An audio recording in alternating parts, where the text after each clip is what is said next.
Hello everyone, FPL Raptor here and welcome back to another video on my YouTube channel. In today's video, we will be previewing Game Week 16. As always, I ask for your guys' questions, dilemmas and discussion points, and I will tackle them to the best of my ability, providing some nice graphics, some statistical comparisons, and also a bit of gut feeling chucked in there as well.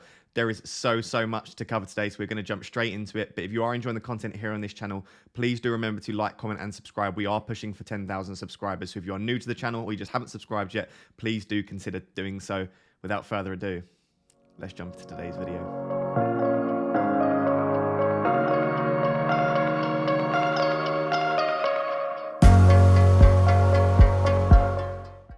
So at the time of recording this, we have not had confirmation that the Spurs-Brighton game has been postponed or cancelled, but I would be highly shocked if it isn't. Their midweek Europa Conference League game has been called off due to the COVID situation. The training ground has been shut for the next 3 days. So technically they can't even train until Sunday. So I can't imagine a world in which this game is not postponed or cancelled. They do still have a few slots free as well to have the fixture rearranged in January/February time. So as far as I'm concerned, the game will be called off. At the time of you watching this, you may already know that that's the case. So throughout this video, I'm going to be assuming the game is called off. As a result, a lot of us have Son in our teams, and even if we don't have Son in our teams, a lot of us are looking to get in some of these midfield players, and there are so many good ones to choose from, underlying statistics-wise, fixtures-wise, some real budget gems in there as well. So what I thought I'd do is I'd start the video by just having a bit of a statistical comparison between the best budget midfielders and mid-price midfielders, in my opinion. I have left Son on this list just to show you how these players compare to Son so that you know how much better or worse they are than Son. And I also have not included Diogo Jota. The reason for that is if you don't own Diogo Jota, he should be top of your priority list. As you'll see in the captaincy section, and I do think he is a captaincy option, his underlying statistics are ridiculously good. They're as good as Salah's in many areas. So for me, if you don't own Jota, bring him in. If you already own Jota and you're looking for a Son replacement or another midfielder, here are the best options in my opinion. I think there's three for me that really do stand out across all of the different metrics, and they are Gundogan, Mason Mount and Phil Foden. As you can see by just taking a glance looking at the colour scheme that we use, remember bright green is the best, then faded green sort of second best, very faded green third or fourth best. As you can see, Mason Mount, Gundogan and Foden come out very good on all of these underlying statistics. Probably the most useful is non-penalty expected goals plus expected assists, because that just gives you a general idea of their expected goal involvement per 90. That's sort of a metric that combines lots of different things. You can see Foden comes out on top at 0.76. Now, annoyingly, Foden did pick up a small injury in the midweek Champions League game, and Pep did hint that that was a reoccurring issue that he was out for previously. So I don't know whether they're going to risk him this weekend, and that does put me off bringing him in. Obviously, as I said, the press conferences are today, so at the time of recording this, I don't know the extent to Foden's injury. If it looks minimal and it looks like he might be fit for this weekend, I personally think out of everyone on this list, I do think that Foden is the #1 priority. I think he's got fantastic underlying stats. He was very nailed before his injury. The fixtures coming up for Man City are very good as well. So if I had free choice and everyone was fully fit, I would be prioritising Foden. However, due to that injury, and assuming we don't get any more news, I do think that the two that stand out outside of that are Gundogan and Mason Mount. Now, with Gundogan, as we've discussed in the past, the issue with him is that his underlying statistics are significantly worse, but at least his expected goals are worse when De Bruyne is back in the team. That's for a number of reasons. Less likely to play false nine, but also less likely to make those marauding runs. And he's not on penalties as well. Not on corners, I should say, as well. Penalties is a whole different ballgame. We're not really sure. Gundogan, Mahrez, De Bruyne, it could be a number of players. But it does definitely reduce his expected goal involvement when De Bruyne is in the team. And of course, De Bruyne is coming back. The same goes for Bernardo Silva at the same time, though. We don't know if De Bruyne being back will take minutes off of Bernardo Silva or potentially make him play a slightly more defensive role, or slightly, it would just make some of those less like rewarding runs, as we said with Gundogan. So it's very tricky to know how Gundogan and Bernardo Silva are going to perform with De Bruyne in the team. The thing I like about Foden is that Foden can play wide left or false nine, and I don't think his stats will be massively affected by De Bruyne being in the team. So out of the three City boys, my stance has been the same for 2 or 3 weeks now. I like Foden for all of the reasons I've listed there. If you're going for expected minutes, I still like Bernardo Silva. And if you're going for stats, it's got to be Gundogan ahead of Bernardo Silva, because you can see there, expected goal involvement for Bernardo Silva is 0.53, which isn't bad. It's one of the best on the list. But 0.74 for Gundogan, 0.76 for Foden, 0.61 for Mason Mount. Mason Mount's expected goal involvement is the third best on this list here. So I think Bernardo Silva is a great option if you're going for him. The thing we love about him is that he's performing very well, very high in confidence. He was rested midweek, and he's expected to get a lot of minutes over the busy Christmas period. but his underlying statistics are not the best on the list here. They're sort of 5th best consistently. As you can see, a lot of faded green there, which suggests that he's sort of 4th, 5th best on this list. So for me, like I said, Foden, Mount, Gundogan. Outside of that, there are some other good options here. Bowen is one that is very, very high on my wish list, and I think that I will be bringing him in this week if Foden is out for this weekend or if there's any doubt. Because like I said, Foden for me is the Manchester City midfielder to own. And so I don't think I want to move towards Bernardo Silva or Gundogan yet. I think I'd rather just hopefully wait for Foden to be back next week, go for a West Ham midfielder this week, and then go for Foden next week could be a potential option. So for me, I'm definitely looking at bringing in Bowen. His underlying statistics aren't brilliant, but they are still pretty good. 5.13 touches in the box per 90 is very, very good. Get him fairly involved, one of the best on this list. His non-penalty expected goal involvement is actually 4th best on this list at 0.33. Again, that's not mind-blowing, but it's fairly decent. If you consider that is better than Bernardo Silva's, and he's a bit cheaper than Bernardo Silva as well, that's obviously fantastic. I think he's 1.1 million cheaper than Bernardo Silva with a higher goal threat. 0.13 expected assists obviously isn't fantastic, so slightly low creativity there. But that puts his expected goal involvement per 90 non-penalty at 0.46, which is pretty good for a £6.5 million midfielder. And the thing I like, I'll just turn my chair slightly there so you can see for Bowen and Fornals, is that they have the best fixtures over the next 6 game weeks from an attacking perspective. West Ham do. So you're bringing in Bowen, who has pretty good underlying stats for a fairly cheap price, and West Ham have the best fixtures from an attacking perspective over the next 6. Indeed, that then stretches on, and I think over the next 10, they're still in the top 2 or 3 for attacking fixtures. So I really, really like Bowen, but do just realise that if you're comparing him to the likes of Foden and Gundogan, there's really no comparison. And even if you're comparing him to the likes of Mount, the underlying statistics are quite a bit poorer. Mount's 0.61 does dwarf his 0.46 for Bowen. So I really like Bowen because of his price, but if they were all similar price, or if you've got unlimited funds, I do think that Mount, Gundogan and Foden are probably the better 3 to pick. I did compare Fornals to Bowen on the Fantasy Football Fix channel, but for those of you that haven't seen that video, Fornals does have pretty good underlying statistics. As you can see, their 0.38 expected goal involvement is not bad, considering he's £0.5 million cheaper than Bowen. But his stats just aren't as good as Bowen's. So I think if you can stretch to Bowen, you definitely go for Bowen. If you can't stretch to Bowen, as far as £6 million midfielders go, I do really like Fornals. So I would consider him, but only if you can't get to Bowen or you can't get to Mount, Gundogan, Foden. Lastly, I just wanted to talk about the Manchester United midfielders. There's not a lot to support what they're doing at the moment. If you are going to go for one, and this is supported by eye test and gut feeling for me as well, I do think Rashford is the one to own. He gets more involved in the box, as you can see, 5.76 touches in the box per 90 to Sancho's 4.02. And Sancho's underlying stats are just pretty rubbish at the moment. 0.26 expected goal involvement per 90 is pretty bad. 0.16 expected goals. He's just not getting involved enough for me. He always looks really good. He looks lively, but a lot of his play is sort of in and around the edge of the box and in those wide areas. And he'll look good, but I'm not necessarily sure that I'm confident enough yet that that would translate into FPL returns. So for me, I would avoid both for the time being and try and assess how we look under Rangnick. If you are moving on one, I think I would just about lean towards Marcus Rashford.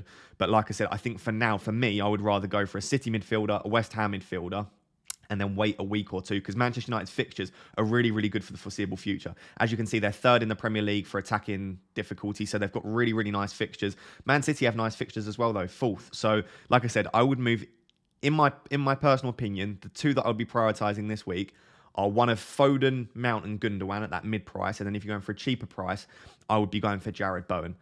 Do let me know down below. Are you replacing Son? I assume so if the game is called off, or even if the game isn't called off. He is supposedly one of the players with COVID, so I think we'll need to replace him. Are you going for anyone on this list? If so, who? I'm really interested. You might have some absolute gems in there that I haven't even considered, but for me, these would be the top 8 or 9 players that I would be considering ahead of Game Week 16. Foden for me, then probably Bowen at a cheaper price, but if you don't want to go for Foden due to the injury, I do like Bernardo Silva for minutes, and then Mount and Gundogan for expected stats. So building on from the impending news that the Spurs-Brighton game is going to be cancelled, a lot of people are interested in a goalkeeper comparison for who they should replace Sanchez with. And even if it isn't cancelled, a lot of people are on their wild card anyway, or they're looking to change their keeper. Perhaps you own Jose Sarr and the fixtures aren't that great coming up, or you just want to move off of Sanchez anyway. So I thought I'd just do a quick comparison between the goalkeepers. This is something that us content creators don't really discuss in enough detail sometimes, because there's sort of this unwritten rule that you don't change your goalkeeper too often. So what I've done here is I've listed 8 goalkeepers that I think are good for a number of reasons, due to their price, due to their underlying stats, due to the fixtures, whatever it is. This list is not exhaustive. There are other options out there. For example, there's someone like McCarthy you could go for, but the fixtures aren't great for Southampton, and his underlying stats from a goalkeeping perspective aren't very good. You could also go for an Edouard Mendy or an Ederson, but Ederson doesn't make anywhere near enough saves, and Mendy is quite expensive now, and I do think there are better value options there. So these are the options that I would be choosing from if I were on a wild card. You've got Martinez at 5.5. You've then got 4 £5 million keepers. Then you've got 3 cheaper keepers there as well. So the first 3 columns are underlying stats from a goalkeeping perspective. So along the lines of like saves and expected goals prevented per 90. And then the 3 columns after that are defensive data from the entire team. So how well is the team defending? And then the final column is fixture difficulty, just that you know what their fixtures look like. With the midfielders, I did over the next 6 game weeks. That was the fixture difficulty. For this goalkeeping, I've done over the next 10 game weeks. I've just extended it a bit because you're not going to be changing your keeper in the next 6 weeks. You're probably not going to change him for another 15 weeks. But I've done 10 weeks because that might take you through to sort of your next wild card. So with regards to saves per 90, we obviously want our goalkeepers to be making over 3 saves per 90 because then they get a save point. And then obviously if they get a save point and they get a clean sheet, they're quite likely to get bonus points as well. So there are 3 keepers here that have over 3 saves per 90. Ramsdale is top of the list at 3.55, and that shows why he has got a few monster hauls recently and why we're so keen on him and why he's already risen 0.5 million. To average 3.55 saves per 90 is fantastic, and it does mean when he gets a clean sheet, it's very unusual for that to be a 6-pointer. It's often a 7, 8, 9, 10-pointer. De Gea, also on there as well, probably because Manchester United aren't the best defensively, but 3.15 saves per 90 is great. Going into the better fixtures, I expect that to decrease slightly because I assume that Manchester United will defend slightly better. Even though we conceded against Young Boys, we do look a little bit more controlled under Rangnick. The Crystal Palace game was a good example there. They did have a few opportunities, but the game in general just looked more controlled, and I expect with the easier fixtures, De Gea will probably make slightly less than 3 saves per 90, maybe like 2.5. So do take into account the fixtures as well. Dubravka 3.14 is the other one. You would expect him to make quite a few saves per 90 because Newcastle are not the best team defensively. Just worth noting, Dubravka's only played 270 minutes, so this is going to be change massively over the coming game weeks. Very, very small sample size, but I still wanted to include him. And then Fabianski, it's just worth noting, is just under 3 saves per 90. Not being discussed by anyone. Honestly, one of my favourite options here, as we'll do at the summary at the end. I do really like Fabianski, 2.97 saves per 90. So basically on the verge of 3. Like I said, though, with the slightly easier fixtures, I'm not sure that he'll be able to maintain that. Although they do have injuries in defence. Lots of injuries, West Ham. So it might mean that either they're not as defensively solid or Fabianski is forced to make a lot more saves. The next column along is XG prevented. So I'm not going to go into the details of exactly how this is calculated. To be honest, I don't have it in front of me and I don't want to mess that up. But it essentially lets you know the quality of saves that the keeper has been making. Obviously, if they make a save from a very, very high XG shot that's expected to go in post XG shot, then that would be a very, very high XG prevented. Right, so the higher the number, the more positive the number, the better it demonstrates high quality saves. So this is a good underlying statistic to tell you how good the keeping actually has been. So you can see top of this list here is actually Jose Sarr, who a lot of people are looking to sell this week. Like I said, it's either due to the Spurs-Brighton game being called off. A lot of people are looking to sell Sanchez, and then a lot of people are looking to sell Sarr because Wolves' fixtures over the next few are terrible, and even long term, they're not that great. But 0.23 expected goals prevented per 90 is very, very, very good there from Sarr. 0.22 for Dubravka, but like I said, Dubravka's played very limited minutes, but we do know that Dubravka is a class keeper, and at 4.4 million, if you do want to go quite cheap, if you want to downgrade, I don't mind that at all. If you're going from a Jose Sarr to a Dubravka to let you get to another attacker, I don't mind that. Both of them making a good amount of quality saves there. Ramsdale plus 0.16 is also very impressive. So Ramsdale not only making a lot of saves, but also a fairly high expected goals prevented stat there as well. The rest, we've got De Gea, Fabianski, and I would say Martinez as well, around that sort of even. So preventing a few high XG opportunities, but they might be letting in a few as well. So that's sort of what you would expect around 0 for a goalkeeper. Anything positive is absolutely fantastic. So it wouldn't really worry me that De Gea, Fabianski, and Martinez are slightly negative. What would worry me is Gaeta's minus 0.23. So he's the complete opposite of Jose Sarr. He's minus 0.23, which would suggest that even though Palace are defending quite well, as we'll discuss in a second, Gaeta's probably not making a lot of high-quality saves, might have made a few big mistakes there as well. The final one is save percentage per 90. So this just gives you an idea of how many saves they're making per 90 with respect to how many shots they are conceding on goal. They're all fairly similar here, but I would say that De Gea, Fabianski, and Dubravka do stand out as the top 3 there, so they're making quite a lot of high percentage saves. 78% for De Gea, 77.6% for Fabianski, 76.9% for Dubravka. Really good. Gaeta's not too bad either. Then you've got Ramsdale at 71.2%. And again, anything above 70% is pretty good. And then you've got Jose Sa, Martinez, and Sanchez down below. You've got Sanchez as the worst save percentage there. So I'd say overall, looking at those statistics, I really like the look of Ramsdale, obviously, right? Making a lot of saves. Fairly good save percentage and very, very good expected goals prevented per 90. Outside of that, Dubravka does look good, but he's had limited minutes. And then I probably like De Gea and Fabianski as two other really, really good £5 million options. The final three columns, as I said, are defensive stats. So for expected goals conceded, Crystal Palace have the best defence here. They have one of the best defences in the league. I think they're third or fourth for expected goals conceded per 90. So despite Gaeta not demonstrating fantastic saving ability with some of these shots, Crystal Palace are still doing very, very well for their expected goals conceded. So if you're going for a strong defence, I don't mind Gaeta there. Outside of that, Sanchez, Fabianski and Jose Sa.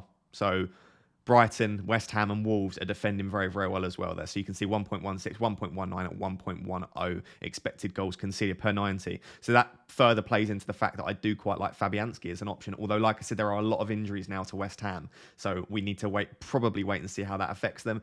Shots conceded per 90. What I do here is I actually want the team to be conceding lots of shots. So for me, it's a really good thing if the team are conceding lots of shots, but it's not a good thing if they're conceding shots in the box. So you can see I've said Dubravka's good because Newcastle are conceding 16 shots per 90. You want your team the team that your goalkeeper plays for to be conceding shots, just not very high XG shots. So 16 shots per 90 is fine as long as there's not too many in the box. De Gea and Manchester United conceding a lot of shots as well, and Ramsdale and Arsenal conceding a lot of shots. So again, that further plays into the idea that it might be that if you get the likes of De Gea and Ramsdale, they might not keep as many clean sheets as a Gaeta or a Sanchez or a Fabianski, but they make a lot of saves. So when they do keep a clean sheet, it's going to be very, very high haul. Final one is shots in the box per 90. Like I said, you don't really want that many shots in the box per 90. They tend to be slightly higher XG opportunities. So you've got Sanchez there. Brighton don't concede many shots in the box. They're a system-based team. So even when they've got a lot of injuries, they still defend quite well. But like we said, the Sanchez might not be playing this weekend anyway. Gaeta at 7.40. So that just further plays into the idea that Crystal Palace have a fantastic defence. And then Wolves at 7.53. So even though the fixtures aren't great for Jose Sa and Wolves, he's got really good high XG prevented per 90, very, very good expected goals conceded per 90, and they don't concede many shots in the box, so you might just want to hold Jose Sa potentially. Final thing is fixtures. From a defensive perspective, taken from Fantasy Football Scout here, De Gea has the best fixtures from a defensive perspective over the next 10 game weeks, closely followed by Fabianski and then Gaeta in 6th, and then the other 6 keepers or 5 keepers all are in the bottom half of the table for fixtures over the next 10 game weeks. So putting all of that together, talked for far longer than I thought I would be going for one of 3 keepers, and it would be Fabianski, De Gea or Ramsdale. I don't mind Dubravka at the cheap price. I don't really like Sanchez and Gaeta for various reasons. I don't really trust Gaeta that much. Palace's numbers are good, but I'm just not sure that even when I watch Gaeta, but looking at these stats as well, it's not as great as you'd want. Not many saves per 90. Quite poor expected goals prevented per 90. So even though the stats are good for Palace, I think I'd rather a defender than Gaeta. And Sanchez just not making many saves. Decent enough stats for defence and goalkeeping stats, but probably missing out this weekend due to the game being postponed. So not looking at Sanchez. I think Jose Sa's fixtures are really, really tough despite the good stats here. And then Martinez is just a little bit too expensive considering the stats aren't that good for Aston Villa. So for me, it'd be Ramsdale, De Gea or Fabianski. I would probably still lean towards Ramsdale. Probably then closely followed by De Gea, then closely followed by Fabianski. But I think all 3 of those could be good in their own right. The only thing that would really put me off Fabianski is the quite a few injuries that West Ham have in their defence and just seeing how much that affects them. Do let me know down below, who's your current keeper? Are you looking to move a current keeper out if you have Sanchez or Sa? Be very interested. If there's any that I haven't spoken about here, do let me know down below. So quite a lot of questions around, should we go for Ronaldo? Should we spread the funds? Should we pump money into our midfield? Should we take money out of our defence? So what I've done here is I've considered a 2 premium draft and a spread the funds draft. And rather than talking just philosophically about them, I've actually built them so that you can look at them whilst I'm talking and we can discuss what basically the differences are between the 2. Now, before we actually talk about the personnel, there are some key things to consider when you're deciding, do you want to go for 2 premiums or do you want to go for 1 premium and spread the funds? The first thing is, are you going to captain anyone other than Salah up until AFCON? If not, that might make you lean towards a 1 premium draft, because normally the the justification for having 2 premiums is that you might want to captain one of them and you might want to rotate captaincy, and we prefer to captain premiums because they're normally more trustworthy and they normally have better underlying statistics. So if you're not looking to captain anyone other than Salah until AFCON, then you can just replace Salah with another player whilst he's at AFCON, like a De Bruyne or a Bruno, carry on captaining them, or go to a Son or a Kane. And then when Salah's back, you just continue to captain Salah again. So that's one thing to consider. The second thing is flexibility. I like having 2 premiums, so I will probably be in a 2 premium draft because that's my personal favourite. The reason for that is I don't know. Lukaku might come back and score 2 hat-tricks in a row, and we're like, right, well, now we're scrambling to get Lukaku. Or Kane might finally start scoring. Or De Bruyne might look good. Or we might want Salah and Mane. We just don't know what might happen. We might want Son back in after the COVID stuff dissipates. So it's very, very difficult to know if we're going to want another premium. And whilst we can redistribute funds after they've been spread, when you've spread funds to loads of £7 and £8 million midfielders, strikers, defenders, it's very difficult to then sell those and get back up to a premium. Sometimes it requires like 4 or 5 moves.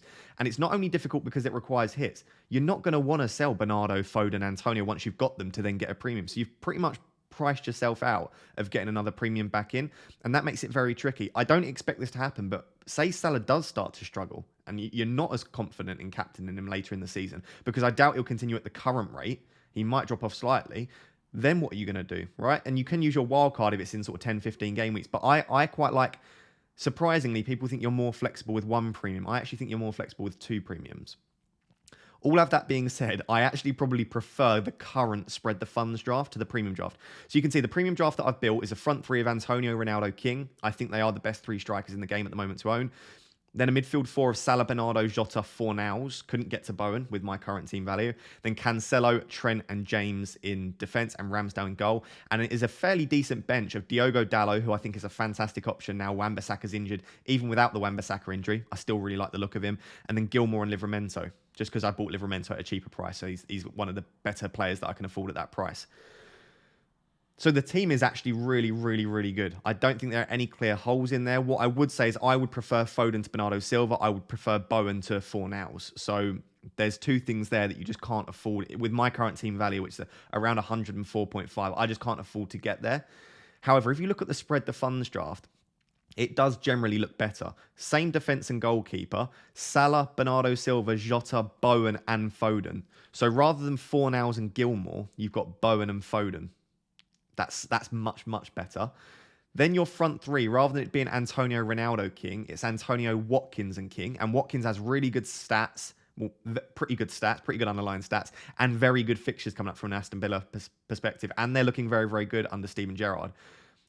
And then you've still got Dalot and Livramento on the bench. And then you can rotate Watkins, King, and then Bowen, or Watkins, King, Bernardo. So you can rotate those in and out your team. So I suppose I prefer the flexibility of having 2 premiums, but the actual draft itself probably looks better for the time being without Ronaldo. But if you've read my book and you've watched my videos before on the psychology, I'm very keen on not just focusing on short-term gratification and thinking generally about price point structure and thinking about how can I have long-term gratification. And I think you could be one step ahead by bringing in Ronaldo now, and then if he doesn't play well, you've got other options there. The other thing that I haven't even mentioned here is actually Ronaldo himself. If you go for a spread the funds draft and Ronaldo scores a hat-trick against Norwich, you are going to be bricking it. In future weeks, you're going to be thinking, what have I done? I need to get Ronaldo. And you're going to be panicking. Ronaldo will start increasing in price.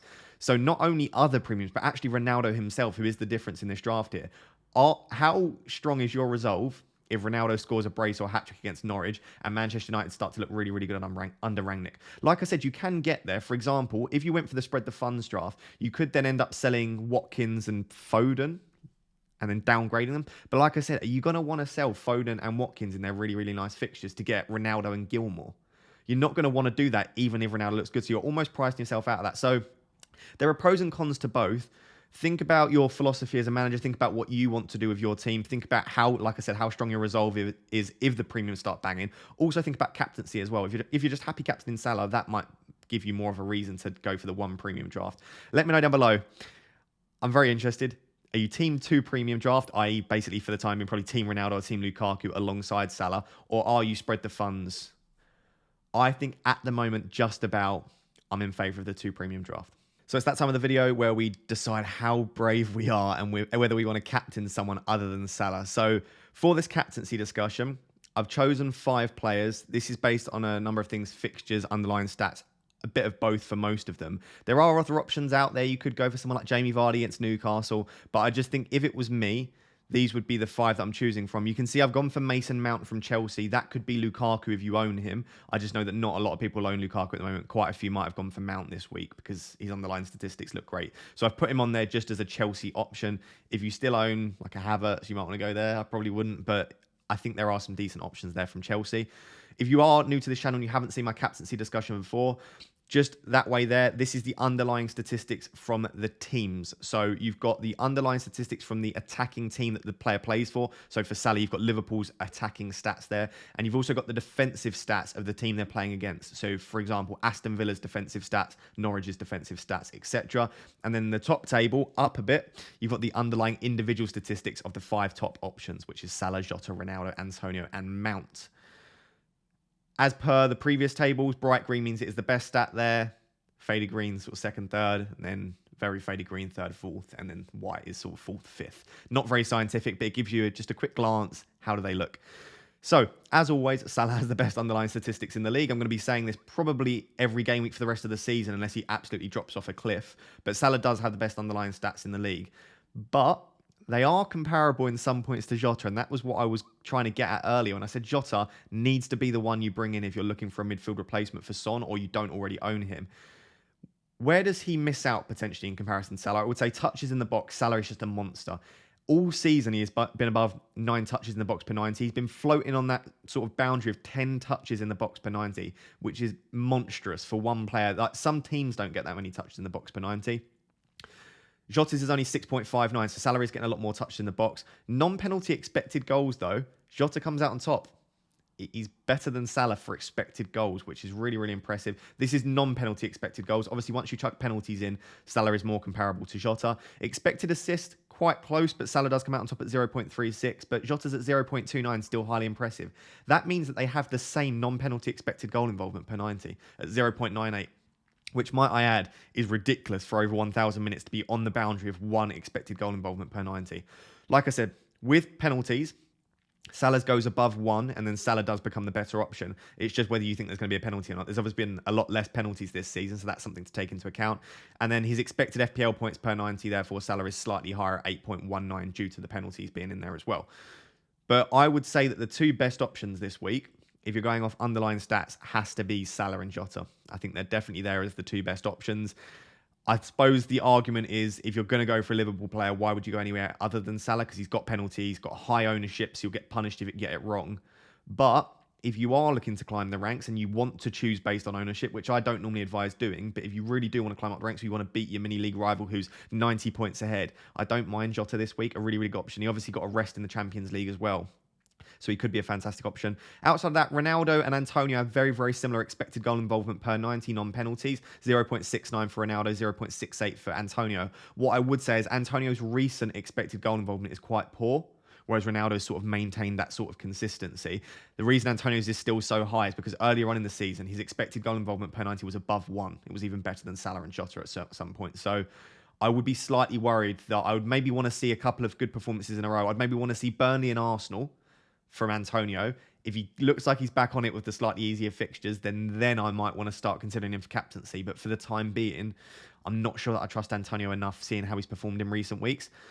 Final one is Mount. Like I said before, Mount has really good expected goal involvement at 0.61, but it's not as good as the other guys on this list. And I just think, even like eye test wise, but statistics wise as well, if you compare the likes of Mount with Jota, it's just not very comparable at all. Jota is playing in a more advanced role for a better attacking team. And I just think, looking at these underlying stats, it's got to be Salah or Jota. So that's the underlying stats of the individual. If we look at the team stats, which I suppose is like a double counting, but it's just to give you an idea of how the team attacks in general. Liverpool are the best attack in the league, and they have been every single game week since the start of the season. They rank first for every single underlying statistic in the league. But Man City are fast approaching in a couple of these. So I do think at some point in the near future, with the fixtures they've got coming up, I wouldn't be surprised to see Man City overtake Liverpool in a couple of the underlying statistics. But they just get so many shots, touches, big chances, etc. They are the best team in the league from an attacking perspective. So it sort of plays into the fact that Salah's the best player, Liverpool are the best team. What you've actually got here with Liverpool, United, West Ham and Chelsea is Liverpool the best attack in the league from an attacking perspective. Chelsea are probably the second or third, probably third after Man City. West Ham, I would argue, are fourth, and Manchester United are fifth. So in Liverpool, United, West Ham, and Chelsea, you've got four of the five best attacks in the league. Man City's the only one that's missing out. The reason I haven't got City here is because Wolves are a very good defence, and I just don't know who you'd want to captain. Bernardo Silva's underlying stats aren't good enough. Foden's an injury doubt. Gundogan might not be as good when De Bruyne is back in the team. So, I mean, you might want to go for like a Sterling, but I probably just would avoid it because you don't know who's going to play, and also you don't know what role they're going to have and what position they're going to be playing in. Foden would be the only one I'd be tempted by. But like I said, even if he's confirmed as fit, I would be worried they'll just rest him this weekend. So like I said, Manchester United, despite them being white on three of the stats, they are the fifth best attacking team in the league from non-penalty expected goals, shots in the box. They're fourth for big chances. So whilst Manchester United aren't very impressive and we're sort of a bit of a meme at the moment, I do think we'll improve under Rangnick, and even under Ollie and Carrick, we've still got really good underlying stats here. So definitely worth considering how good the attacks have been. And then the final four columns are the defensive data of the teams they're playing. So it's worth noting that Liverpool have Villa at home, Chelsea have Leeds at home, Manchester United and West Ham are both playing away. If you want to look in, I haven't looked into the away and home stats, but if that is something that you want to tap into, that sort of side of things, then I would maybe go for Salah or for a Mount or Lukaku. As you would expect, Norwich and Burnley are probably the two worst defensive teams here. Norwich are 20th, 18th, 17th and 16th of the four metrics here. They are 18th for expected goals conceded, which is probably the best metric to see how good a team has been defensively. But Burnley and Leeds are not very good either here. So I would say that if you're targeting the fixtures, as you would expect, Norwich, Burnley and Leeds are the worst teams here. What I like about potentially captaining someone like Antonio is that Burnley concede a lot of shots in the box, 11.29 shots in the box, and that's where Antonio gets all of his goals from. So it might be that sort of you tap into that side of things. Villa's defence across the entire season has been around mid-table. They've been a pretty good defensive points. They've made some big mistakes points. We saw earlier Martinez's stats are okay, but not as good as they were last season. So that might be a little bit of it as well, because last season Martinez saved Villa so many times. So that might be a little bit of why we see the stats they are. If you're wondering what these squiggly lines are above me, what I've done is I've looked at the underlying statistics from an expected goals conceded perspective for Villa and Norwich over the last 4 game weeks since Steven Gerrard and Dean Smith took over, just to see, are there any changes in the underlying statistics? Now, this is quite a small sample size, 4 game weeks. Also, some of the fixtures have been easier. Like Norwich's fixtures really haven't been that bad, so you might want to take that into account. But I just wanted to have a look. Have they tightened up defensively? And as you can see, both teams have tightened up defensively massively. Now, this could be a new manager bounce, i.e. players paying more attention, being more concentrated in their defence, or it could be tactical system-based changes. And I think they are. Gerrard and Dean Smith are both tactically astute managers. They've both made clear changes in the way that the team functions. Villa are 4th for expected goals conceded over the last 4 game weeks. So they are no pushovers at the moment. They are doing very well under Gerrard. And Norwich are 8th with 1.06. So I would argue that these two aren't necessarily fixtures you want to target. And when we say Norwich is a team you want to target, across the season, absolutely. And yes, it's a very small sample size to say that they now aren't. But Dean Smith has definitely tightened stuff up. So it's a really tricky one. I suppose altogether, you've got the same conclusion that I always will have, which is Salah is the safest captaincy option. He's the best stats wise. Liverpool have the best attack, and Villa, whilst they haven't been brilliant all season, they're sort of mid-table, so they have shown signs of being leaky, but 4th best over the last 4. That does worry me slightly that they might have just tightened up under Gerrard, and it could be a difficult game for Salah. But as we've said in the past, it almost doesn't matter the fixture for Liverpool. Liverpool will just overturn any team at the moment. The way they battered Everton, they score goals against absolutely everyone. You're talking a minimum of 2 goals per game. You're shocked if they don't score 3 or 4 per game. With respect to like Ronaldo and Norwich, this is quite promising in that Ronaldo's expected goal involvement is 0.69 per 90, which is very good. Manchester United are the 5th best team in attack. Rangnick looks to have improved Manchester United already. And Norwich aren't a fantastic defence, although being 8th over the last 4 game weeks suggests that Dean Smith is getting something out of them. Outside of that, I just don't think I trust Antonio enough. You could go for a Bowen, but again, I just don't. The reason the premiums are so good isn't because they're priced, it's because of their consistency. And the likes of Ronaldo, Salah, Jota, I suppose Jota isn't even a premium, but Ronaldo and Salah, they're quite consistent. Salah in particular, he's only blanked once this season. So I think that would put me off Antonio. And then Mount, I think he's very reliant on his expected assist. As you can see there, his expected goal stat is quite low. So I'm not sure that I would want to go for Mount for that reason. So for me, it is probably between Salah, Jota and Ronaldo. I think just due to the penalties and due to the fact that he tends to see out 90 minutes, whereas Jota doesn't always see out 90 minutes, I would probably prefer Salah over Jota. So for me, as I could have told you 10 minutes ago, and as you probably knew, Salah and Ronaldo is probably a straight shootout between those two for me this week. Obviously, I'm not definitely bringing in Ronaldo, but I'm about 80% sure I am. So in the next couple of sections, we're just going to have a bit more of a comparison between Salah and Ronaldo with respect to the teams they're playing against, Villa and Norwich. So guys, what I've done is I've jumped onto Fantasy Football Scout and I've taken the chances created conceded maps and the goal attempts conceded maps for Aston Villa and Norwich, just to give you a bit of an idea about where these teams are maybe vulnerable defensively. As you can see, both teams are conceding quite a few chances created conceded from the corner flags, which is what you'd expect. Obviously, as soon as a player gets their head on it, it counts as a chances created conceded statistic. So obviously you would expect quite a few from corners, but what I would say is Norwich's is slightly higher than Aston Villa, and as you can see, there's maybe a few short corners or a few crosses from that right wing back role or a right wing role from an attacking perspective. So that might play into the fact that Sancho might do fairly well there, or potentially Diogo Dalot. Earlier on in the season, Norwich were very, very vulnerable in their left back spot, so that is something that's tightened up a little bit recently, but I do think that there might be a little bit of joy for Sancho or Rashford, whoever is out on the right, potentially even Greenwood, and then Diogo Dalot bombing forward on the right. With respect to the rest of Norwich's, a lot of them are in that sort of central, slightly to the left role. You can see there are quite a lot in that role that I suppose probably most likely will be occupied by Fred. He's bombing forward quite a lot recently, and he's playing in that sort of central to the left. Maybe a bit for Bruno Fernandes and potentially a bit for Ronaldo. We know Ronaldo does drop deep to the left a little bit. I don't think that we can learn too much from this chances created conceded map for Norwich. It's a bit all over the place due to them conceding so many chances. I did look more recently with Dean Smith. They did cut out a lot of chances on the wings. Now, I don't know if that's something that he's picked out or if it's just the way that the games have gone, like game state over the last 4 game weeks. But generally speaking, under Dean Smith, they've conceded more of their chances centrally, which might play into the fact that Ronaldo might get a little bit more joy there. But remember, this is chances created conceded, not goal attempts conceded. Aston Villa's tells us a little bit more. You can see right on the corner. Oops, sorry, smack the mic. Right on the corners of both of the box. That's where they are conceding chances created. So I would say that probably plays into the fact that Salah will get a little bit of joy and a little bit of space in that area, and Mane will get a little bit of joy and a little bit of space in that area. I said this last time when I went through captaincy, and it was exactly how it played out, that I think Trent is going to have a lot of joy there, whipping in crosses to the back post to Salah, to Mane and Jota, and it happened in exactly that way. The reason I say that is a lot of the chances created conceded for Villa there are on that right-hand side. So it could play out 2 ways. It could play out, as I just said, Trent gets on the ball a lot, whipping corners into the back post for Mane to get on the end of, or to Jota to get on the end of, or potentially Robertson at that back post. What this also tells me, though, is that Villa are allowing players in that position to get quite a bit of space, which is where Salah occupies. You can see right on the edge of the corner of the box, that is Salah's position. So it either means Trent's going to get a lot of joy with assists, or Salah's just going to be able to get a little bit of space there. It's probably likely Matty Target doesn't close down quick enough, or that's also Mings' side as well. Mings has struggled a little bit this season. So something to consider there. They seem to be getting a lot of space where Salah occupies and where Trent gets into as well. It does slightly tempt me to just stick with Salah, seeing the stats from an attacking perspective, seeing the attack stats from Liverpool perspective, and seeing this as well, that Salah might get a little bit of joy there. So the other thing to consider is just the goal attempts conceded maps. A little bit more difficult to see this here because so many goal attempts, obviously, for both teams. Most of them are central, as you would expect. What I would say is that Norwich's are very central, which is quite ideal for Ronaldo, right? Central between the 6-yard box. Whereas a lot of Villas are, well, not a lot of Villas, more of Villas are towards the left-hand side, which probably more so plays into the fact that Jota and Mane might have a bit of joy, because even though Jota plays centrally, he does prefer to drift out to the left, and Mane might have a bit of joy there as well.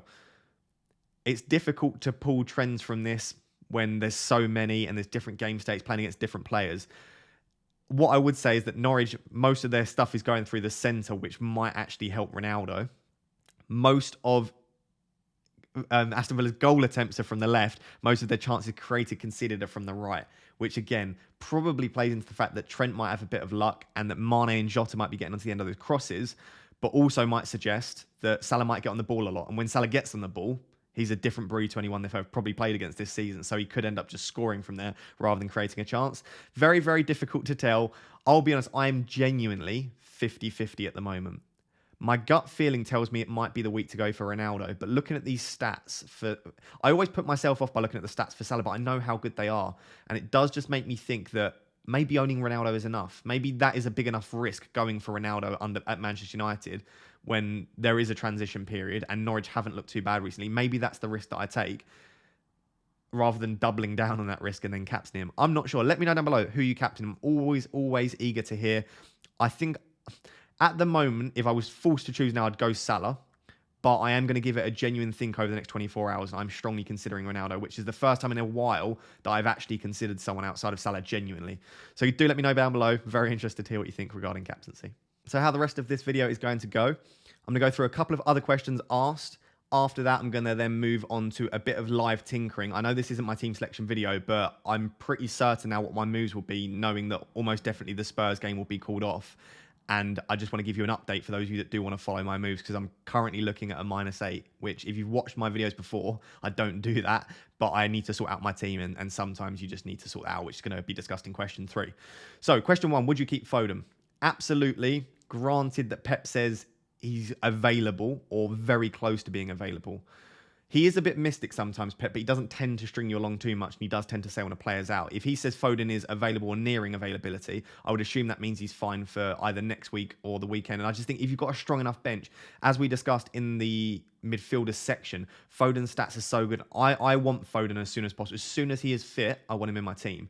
So it seems crazy that you would take him out to bring him back in 2 weeks. The only reason I would take him out is if Pep says he's out long term, or if you just do not have the bench to cover him. And then you can take him out, maybe for a Gundogan or a Silva, and then reassess in a couple of weeks if you want to bring Foden back in. Question 2 is Dennis and King double... Oh, that is spelled incorrectly. Dennis and King double up viable. Yes, a Dennis and King double up is viable. My main concern with this is how strong is the rest of your bench? Because when you don't want to play them, say they come up against the Liverpool or Man City, which they're not for the foreseeable future, but slightly longer term, have you got the bench cover to cover not playing either, or are you happy playing one of them and benching the other? Because for me, I wouldn't want to double up against a really difficult fixture. The second thing, I suppose, as we've discussed in earlier sections, how strong is your resolve? If Watford, and this is very viable because they don't have the sort of quality that other teams have, if Watford have a couple of games where they fail to score, or they start to look a little bit sloppier and they get battered, are you going to start panicking then and want to sell both? If you're going to sell one, do you have a way to upgrade them? Because the great thing about Dennis and King is they're so cheap, but there are no other options around that price for me. So do you have a bit of money in the bank or another player that you could downgrade to then upgrade Dennis or King? So just have a bit of a contingency plan and work out sort of what sort of manager you are. And to be honest, are you happy some weeks starting Dennis and King? I'm not sure I'd ever trust Watford enough to start both, but I suppose you should consider them in their own right, and they are both very, very good options. As I've discussed multiple times on this channel, it is always going to be King for me. Question 3 is, how do we know whether to take a hit or not? My general rule of thumb here is trying to ask, do I need to take the hit? Generally speaking. There are some times when you don't need to take a hit, but it might be sensible. For example, for me this week, as we'll go into the live tinkering session in a minute, I could get away with only taking a -4 and playing Livramento. The issue with that is Livramento's not got a great fixture, and that leaves my bench very, very thin with only Gilmour on my bench, and I do expect someone to miss out. So what I'm saying there is I'm going to have a weak bench, play a player I don't want to, and potentially play 2 players I don't want to. So whilst I don't need to take a hit there, it is probably a sensible decision. So my first protocol is, do I need to take the hit? If I'm still tempted after that, after thinking that to myself, I then think, is there a great upside to taking the hit? And what you, I suppose, at a very raw level need to think is the player you're bringing in for the -4 going to outscore the alternative that you would be playing instead? And a lot of people, like for me, I'm bringing in, say, something like Joshua King for Gelhardt. And I would say, well, of course, Joshua King will outscore Gelhardt. But I would never play Gelhardt, right? He would have won a match. So who would you play instead of that player? So just have a little think about that. So obviously, for me, it's probably, and I'll give you that now, we'll discuss it in a second, it's either Joshua King or Livramento to play. Joshua King would be the extra -4. So do I think Joshua King is going to outscore Livramento by 4 points? I think there's a high possibility. 1 goal would be enough, an extra goal. Also, it then sets your team up for future weeks, and it means you're not going to be priced out of players, and you can set your team up ready. So generally speaking, I avoid it wherever possible, and the way I do that is just, do I need to take it? No, then I'll wait a week. But sometimes you've got to be a little bit aggressive. Sometimes you need to set your team up for future weeks. And in these cases, I wouldn't mind doing it as much. Question 4 is Rashford or Sancho. I did discuss it slightly in the midfielder section. For me, it is Marcus Rashford. I think his expected goal involvement will continue to be slightly higher than Sancho. I do think Sancho will start to reach him at some point, but it will tend to be his expected assists, whereas I think Rashford's expected goals will stay pretty high.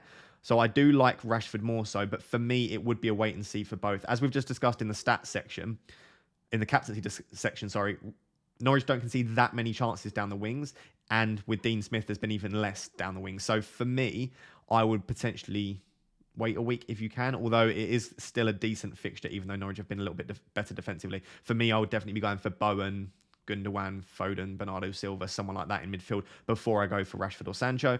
And then question 5 is Diogo Dalot nailed? Is he a good option? Yes, he's nailed, and yes, he's a good option in my opinion. I thought he was nailed even before Wan-Bissaka's injury. When I say nailed, by the way, I don't mean starting every game, but I mean I think he is first choice right back. Looking at the way that Rangnick uses his fullbacks, he's not going to look at Wan-Bissaka and think that's a player I want to play. Wan-Bissaka is so poor on the ball. He's also quite rash, and Rangnick also all the time talks about having control over a match, having control over the opponents. And Wan-Bissaka is literally the antithesis of that. He's the complete opposite of having control. So I don't think he would have liked Wan-Bissaka anyway. But with Wan-Bissaka's injury, he was stretchered off. I think he had a wrist and a knee injury or something like that. I think Dalot is nailed.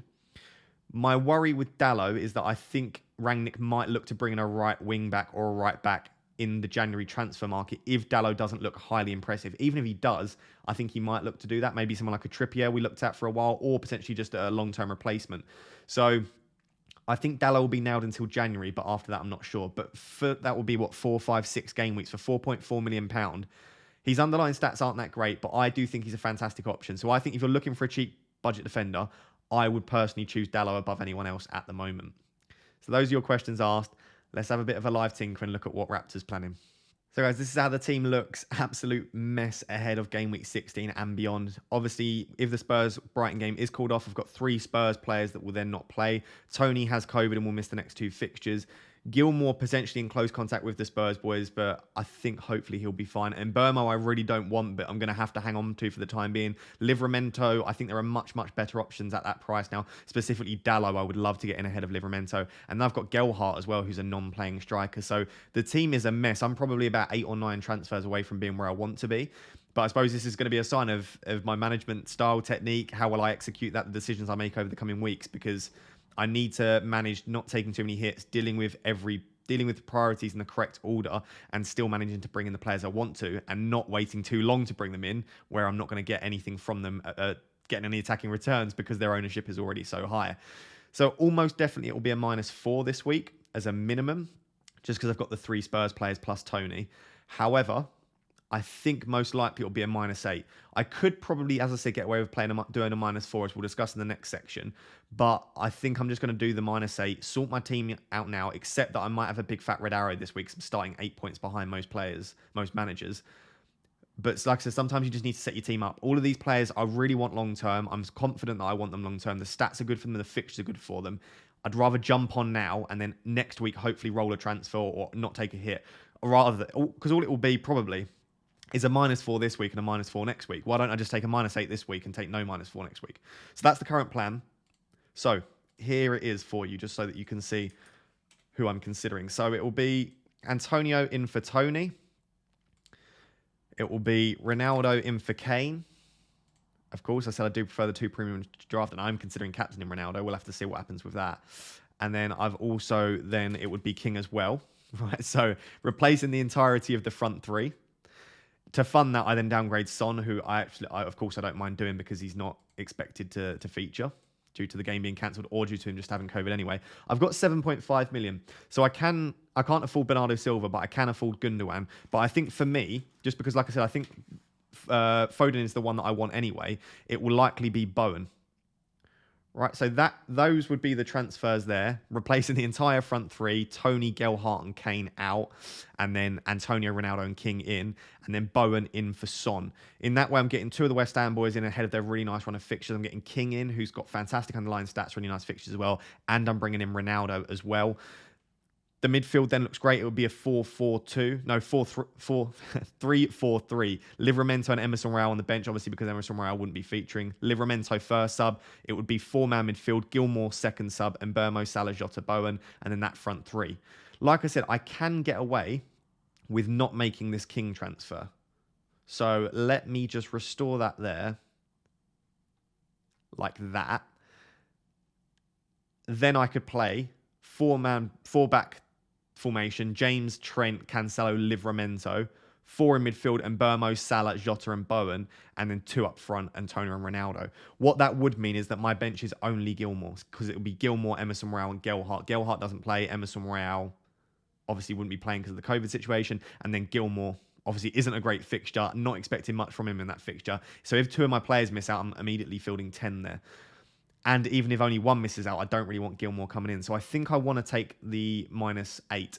The other thing that I can do with that last transfer is, rather than bringing in King for Gelhardt, I could potentially make that move for Dalot for Emerson Royale.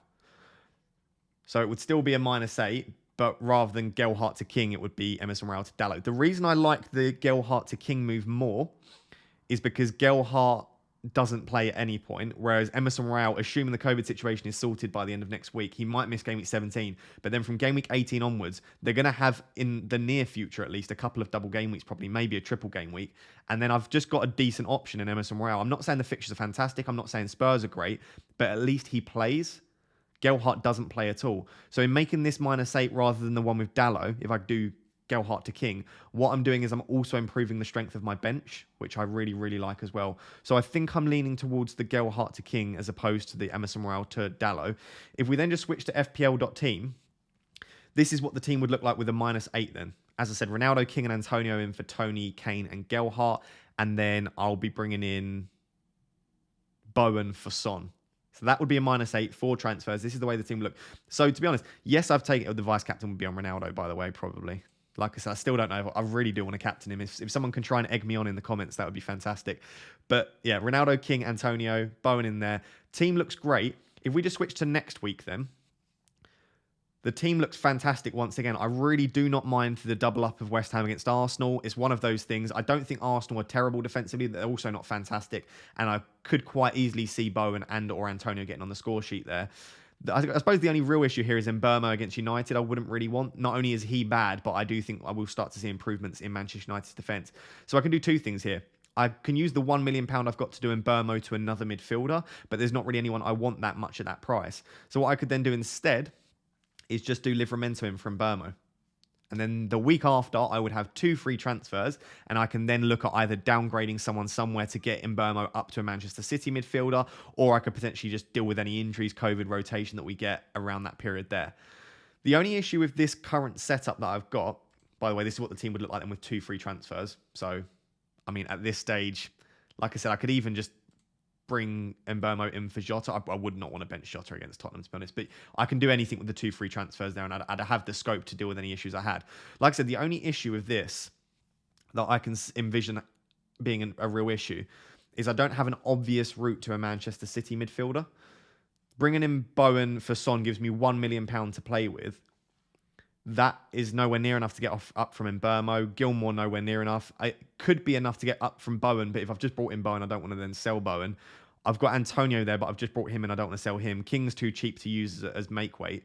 So I guess it would have to be a defender, but I really do not want to sell Cancelo, Trent or James. What I could do, I guess, is downgrade. Even if I downgrade Emerson, I couldn't then get Mbeumo up to the likes of Foden, who I'd want. So I suppose doing this almost commits me to not going for a Manchester City midfielder for the time being, which I'm not really very keen on. I don't like the fact I've only got 1 Manchester City player here in Cancelo. I would preferably like at least 2, maybe Cancelo, Diaz and Foden would be my ideal here. So I suppose that's the only issue with my current plan. All of that being said, I'm still fairly happy with the -8. I still think it's the right thing to do. And I do really like Bowen. Like I said, I could end up going for Gundogan, but Burnley, Arsenal, Norwich, Southampton, Watford, Palace. They're really nice fixtures. His underlying stats are pretty good. This does leave me 1 million in the bank to have a little bit more flexibility with what I do. If I do want double City, I could bring in Kyle Walker for Emerson Royale next week as well. And then I could have double City defence as opposed to having a City attacker. So that's my current viewpoint on it all. Almost definitely a -4, almost definitely a -8, to be honest. I think I'm just going to bite the bullet and do it, and it will end up being a red arrow almost definitely, unless I have a really, really good game week where I score 8 points above my safety score. But I'm thinking long term, my team's then set up in a way that I'm really happy with, apart from not being able to get a City midfielder. But generally speaking, perfectly happy with it. Let me know down below, do you think the -8 is good? So it's Tony, Kane, Gelhardt and Son out for Bowen, Ronaldo, King and Antonio. Due to the 4 players that I'm taking out not playing, it will immediately pay off. It's just whether I want to take the -8 or do I take a -4 and just play Livramento and just do the transfer the week after. So do let me know down below. I'd love to hear what you have to say. As always, just finish off these videos by saying a massive thank you to the members of this channel, the Raptor Hall of Fame, the people that have decided to support the channel and in return get some perks as well. But I guess the main reason that you do this isn't for the perks, it's just to support me. And therefore, everyone on this list, I appreciate you so very much. If you are new to the channel or you just don't know how memberships work, you can pay for a very small monthly fee to support the channel to me. And in return, you get some perks. So Rap Tier 2 supporters, it's 99 pence per month. And as a result, there are some perks, but they're not obviously as good as the Rap Tier 1 perks. So you get a badge next to your name in comments and in live stream, depending on how long you've been a member of the channel. And you also get custom emojis to use: green arrow, red arrow, captaincy, pep roulette. There's a Raptor emoji as well in there. So you've got some different things there. You also get shout outs in these videos and you get priority reply in the comments. If I can't reply to all the comments, I always make sure I reply to the members' comments. And Rap Tier 1 is $4.99 per month. As a result, there are multiple perks on top of what the Rap Tier 2 supporters already have. There is a mini league for only Rap Tier 1 supporters, which is really competitive. There are a lot of good managers in there. I think I'm 7th or 8th in that league. So even with a really good rank, I'm still nowhere near the top. We've got quite a few in the top 10K from that league. I'll pretend that the reason that we're doing so well is obviously because of my content. You know how it is. As well as that, we're in a group chat together. So all of us are on Twitter in a massive group chat together. We talk about FPL football all day, every day, update each other with the latest news, discuss our teams, discuss our transfers. And you can also DM me one-on-one. If you just want to bounce ideas off a single person, you don't want to do it in the chat, you can also DM me and we can chat about your team and stuff like that. So I just wanted to let you know that this exists. And also, I just like giving a weekly shout out to these guys because you're amazing. You don't have to do this. The content is always free, but you support me so very much. You know who you are. I appreciate all very much. You're legends. So guys, there you have it. That is my Game Week 16 preview / tinker session. This is a long video. I reckon it might be over an hour. I have to wait until I edit it, but we always aim for that hour. It always just falls a little bit short. We've only had one video above an hour so far this season, so we'll see whether this hits the hour. If you are enjoying the content here on this channel and you've enjoyed this video and you've watched till the end, please do like, comment, and subscribe. If you haven't already subscribed, please do so. It's free for you guys. It helps support the channel so much. And the liking and the comment helps push me out to other people. The algorithm gods love it when you like and comment. Also, do feel free to order a copy of my book. The links are in the description if you want to add it to your Christmas wish list, or you want to tell a family member to buy it, or you've got some friends and family that play Fantasy Premier League. Do consider buying a copy. It would be massively supporting me as well. Links are in the description. Until next time, guys, thank you so much for watching. Best of luck in Game Week 16. I hope you all get green arrows. Cheers. Bye-bye.